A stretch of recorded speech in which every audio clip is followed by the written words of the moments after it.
voi, buona giornata, bentrovati a questa edizione del telegiornale di Telefriuli. La Regione si prepara a mettere in atto 2 nuove disposizioni nazionali sulla campagna vaccinale. L'apertura delle agende a partire da lunedì 10 maggio per le prenotazioni per i cittadini nella fascia d'età 50-59 e poi l'estensione a 42 giorni a seguito del parere del Comitato Tecnico Scientifico dell'intervallo tra la prima e la seconda dose dei vaccini Pfizer e Moderna. Ne abbiamo parlato con il vicepresidente della Regione, Riccardo Riccardi. Assessore Riccardi, intanto la prima questione è quella che lunedì si apriranno le agende anche per i cinquantenni, come da circolare di Figliuolo di ieri. Che decisione avete preso su questo? Aderiamo a quella che è una scelta che noi avevamo per metà già fatto, perché noi avevamo già previsto di aprire la fascia 55-59.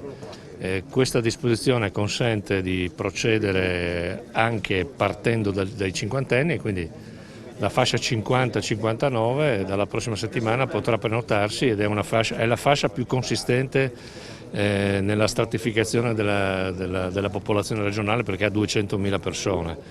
Quindi tutti auspichiamo che ci sia una risposta importante per continuare a correre alla velocità che tutti vogliamo raggiungere, e al momento sta traguardando tra le 60 e le 70.000 vaccinazioni alla settimana, che è in linea col target che il commissario ha dato alla Regione. Ha parlato di prenotazione, poi bisognerà vedere quando potranno partire invece i vaccini per i 50-59. Questo dipenderà molto dalle disponibilità delle agende, dall'adesione, che è il fenomeno più importante sul quale tutti quanti dobbiamo lavorare, perché noi dobbiamo cercare di alzare quella che è l'adesione alla campagna vaccinale della nostra gente. Ci sono delle novità anche per quanto riguarda il vaccino Pfizer sui tempi di prima e seconda dose? Sì, è un'altra disposizione che è contenuta in un parere del Comitato Tecnico Scientifico. Questo significa che il richiamo del Pfizer per quelli che andranno a vaccinarsi dal periodo da lunedì in avanti, insomma, adesso questo non ha effetti retroattivi, invece di essere richiamato a 21 giorni sarà richiamato a 42, e questo consentirà nei flussi di consegna delle dosi di Pfizer di avere maggiori dosi disponibili per la vaccinazione. E da fine mese o da inizio giugno agende aperte per tutti, così il Presidente della Regione Fedriga, che oggi ha parlato di coprifuoco ma anche dell'indice RT, poco affidabile, l'incidenza schizza per pochi contagi in più. Con Figliuolo, ha fatto sapere, parlerà della possibilità che la seconda dose del vaccino possa essere eventualmente somministrata quando si è in vacanza. Da lunedì si aprono agende per gli over 50, ma da fine mese io penso che si aprirà non soltanto agende ma anche vaccinazioni per tutti. Questo cosa significa? Che chi oggi è in quelle fasce in cui puoi prenotare, prenota e dopo pochissimi giorni, addirittura il giorno dopo in alcuni casi, si può vaccinare. Se invece uno aspetta e arriva a giugno, il rischio è che quando decide di vaccinarsi lo spazio lo trovi molto più in là, perché ovviamente tante più persone prenotano. Quindi l'appello che faccio è che chi può farlo adesso, se io potessi lo farei, lo dico chiaramente, si prenoti e così possiamo fare subito il vaccino. Il Presidente Fedriga invita dunque i cittadini del Friuli Venezia Giulia ad approfittare della possibilità di vaccini last minute, e sulla diffidenza e la scarsa adesione alla campagna dice: vedo tanti contrari ai vaccini che sono quelli che più vorrebbero tornare alla vita normale. Fedriga ha annunciato, intervenendo a Sky TG24, che come Conferenza delle Regioni ci sarà a breve un confronto con il commissario Figliuolo per verificare la possibilità che a una persona vaccinata con la prima dose possa essere somministrata la seconda in vacanza.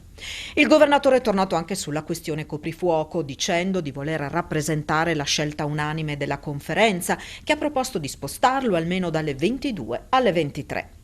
Poi Fedriga ha parlato dell'RT, definendolo un indicatore poco affidabile, poiché quando c'è un'incidenza bassa il rischio è che pochi contagi in più lo facciano schizzare in alto. Meglio tenere in considerazione, per il Presidente del Friuli Venezia Giulia, l'RT ospedaliero. Fa capire se aumentano o diminuiscono le richieste di ospedalizzazione, dando un segnale importante e non una visione distorta. La cronaca, una quindicenne è stata investita questa mattina mentre stava andando a scuola a Trieste. Le sue condizioni non sarebbero serie. L'incidente si è verificato nella zona di Opicina intorno alle 7. Per cause in corso d'accertamento da parte degli agenti della polizia locale, il conducente di una vettura ha investito la ragazzina finita contro il parabrezza. L'automobilista si è subito fermato per prestare soccorso. La quindicenne sarebbe rimasta ferita in maniera non grave, soccorsa dal personale sanitario, è sempre rimasta cosciente. Sul posto anche i carabinieri di Basovizza. Rogo nella notte alle porte di Udine, a fuoco cumuli di rifiuti, a finire in cenere sono stati gli scarti di lavorazione stoccati all'interno di alcuni container della ditta Ergoplast che opera per Nete. È successo in via Cussignacco, nel territorio comunale di Pradamano, all'alba di oggi. Per causa in corso d'accertamento pare di natura accidentale, ad andare in fuoco è stata per lo più plastica. L'incendio non ha interessato l'area del capannone. I vigili del fuoco del comando di Udine, per domare il rogo, hanno utilizzato la schiuma antincendio. Le operazioni si sono concluse alle 7, nessuna persona è rimasta ferita, i danni sono limitati ai soli container. Sono intervenuti anche gli agenti della Polizia di Stato.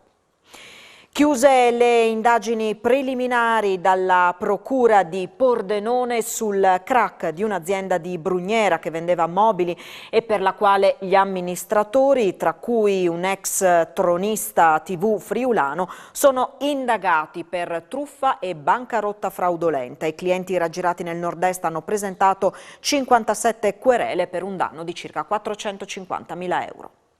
Bancarotta fraudolenta e truffa, queste le ipotesi di reato ipotizzate dalla Procura di Pordenone al termine delle indagini preliminari sul fallimento di Fabbriche Riunite, azienda di Brugnera, specializzata nella vendita di mobili. Al centro dell'indagine Paolo Marco Filippin, noto per aver partecipato come tronista in alcuni programmi TV, amministratore unico della ditta da gennaio 2019 a maggio dello stesso anno, quando l'azienda è fallita.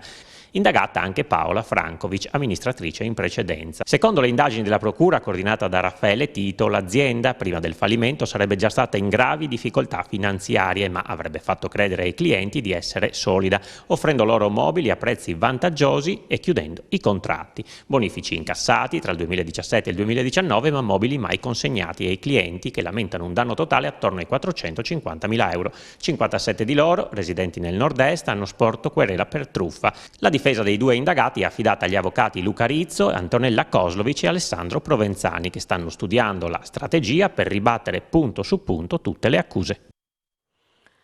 Godevano dell'esenzione del ticket sanitario regionale spacciandosi per falsi indigenti. In 76 sono stati smascherati dalla Guardia di Finanza di Trieste nella seconda parte dell'operazione denominata Paga Pantalone. Dopo i primi 73 finti poveri scoperti nei mesi passati, con questa seconda fase le Fiamme Gialle hanno portato alla luce almeno 820 prestazioni ottenute con l'illecita esenzione dalla spesa sanitaria, il tutto con un danno per le casse della sanità regionale che ammonta a 39.000 euro, 74.000 se si sommano anche i mancati incassi della precedente operazione. L'indagine svolta su tutto il territorio della provincia di Trieste ha portato ad individuare 76 cittadini residenti, italiani e stranieri, che sulla base di autocertificazioni non veritiere beneficiavano dell'esenzione dal pagamento per le prestazioni farmaceutiche e medico-specialistiche. A tutti i 76 sarà comminata una sanzione amministrativa che varia tra i 5 e i 25.000 euro. Manomette il braccialetto elettronico ed evade. Un ragazzo di 21 anni, residente a Udine, pregiudicato e in regime di arresti domiciliari, è stato denunciato per essersi allontanato dalla propria abitazione senza autorizzazione dopo aver manomesso il braccialetto elettronico. È stato rintracciato dai carabinieri della radiomobile di Udine. Il 2021 di Banca Ter si è aperto con 2 donazioni. La prima presentata all'azienda sanitaria universitaria Giuliano Isontina, la seconda all'azienda sanitaria del Friuli Centrale. Succederà nei prossimi giorni, servirà tutto ciò all'acquisto di macchinari e strumentazioni. Una prima donazione di circa 70.000 euro che, sulla base della semestrale, che da una prima indicazione dovrebbe essere positiva, Bancater implementerà a sostegno delle aziende sanitarie del Friuli Venezia Giulia. Lo abbiamo fatto in questo momento delicato per la sanità italiana, per la sanità regionale. Lo abbiamo fatto destinando una parte di quello che è il risultato del nostro conto economico come da missione di questa tipologia di banca che ritorna al territorio quanto riesce a costruire nel proprio bilancio. Ad Asuggi sono stati donati un naso, faringo, laringoscopio, una lampada scialitica, un tonometro a rimbalzo, un'autoclave da banco e un aspiratore di fumi per sale operatorie, spesa simile per la ASU-FC che verrà però presentata nei prossimi giorni. Il direttore di Asuggi, Antonio Poggiani, ha voluto ringraziare l'istituto che già nel 2020 aveva donato 200.000 euro all'emergenza sanitaria, di cui 100.000 alle aziende del territorio e altrettanti alla Fondazione Gemelli per la ricerca. È tutto per questa edizione del nostro telegiornale, grazie come sempre per essere stati in nostra compagnia. Vi ricordo tra pochissimo l'appuntamento in diretta con A voi la linea, con approfondimenti e collegamenti dal territorio. Grazie.